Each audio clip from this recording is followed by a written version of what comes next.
Cette amitié qui vient de loin, le président l'a rappelé, qui est aux origines, au fond, de l'indépendance américaine et de sa construction, et qui, à chaque fois que l'histoire a sonné, nous a ramenés ensemble du bon côté de celle-ci, c'est-à-dire comme étant unis pour défendre la paix, la souveraineté. Et je pense évidemment aux deux guerres mondiales qui ont scandé le XXe siècle, au Lafayette nous voilà de Pershing jusqu'aux vétérans américains que nous célébrions il y a encore quelques mois sur la plage d'Omaha Beach. Et j'étais très heureux de revoir d'ailleurs tout à l'heure, lorsque vous m'avez laissé quelques minutes entre deux de nos rendez-vous, l'un d'entre eux qui est venu me visiter. Je veux ici dire le grand respect que nous avons pour tous nos anciens combattants et les vétérans américains. Cette histoire nous oblige, et c'est celle qui nous lie dans le contexte du monde qui est le nôtre. Et le président l'a rappelé, le monde dans lequel nous vivons ne manque pas de défis. Alors cette visite que nous avons décidée ces derniers jours avait évidemment un objectif premier qui est la situation géopolitique. Et je dois dire que, Monsieur le Président, je me dois de vous remercier tout particulièrement d'avoir accepté d'aménager votre agenda pour que nous puissions nous voir si vite.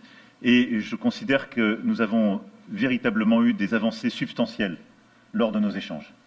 Et c'est pour moi une étape très importante de ce que nous vivons.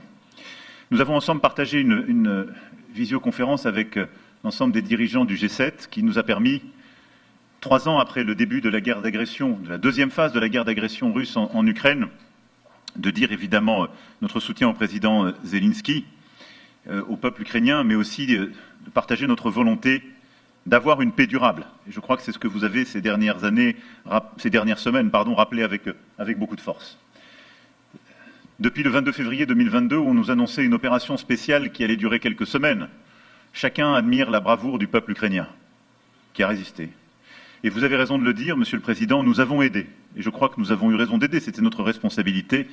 Et je veux ici dire que l'Europe n'a pas ménagé ni minoré ses responsabilités. Nous avons en effet investi 138 milliards de dollars dans l'aide à l'Ukraine et aux Ukrainiens. Et je dis bien investi, parce qu'au fond, l'Ukraine a tenu ce front avancé de notre sécurité collective. Elle s'est battue durant ces années, elle continue de se battre pour son indépendance et sa souveraineté, mais aussi pour notre sécurité collective, parce que je crois que personne dans cette salle n'a envie de vivre dans un monde où la loi du plus fort peut s'imposer et où les frontières internationalement reconnues peuvent être du jour au lendemain violées par qui que ce soit.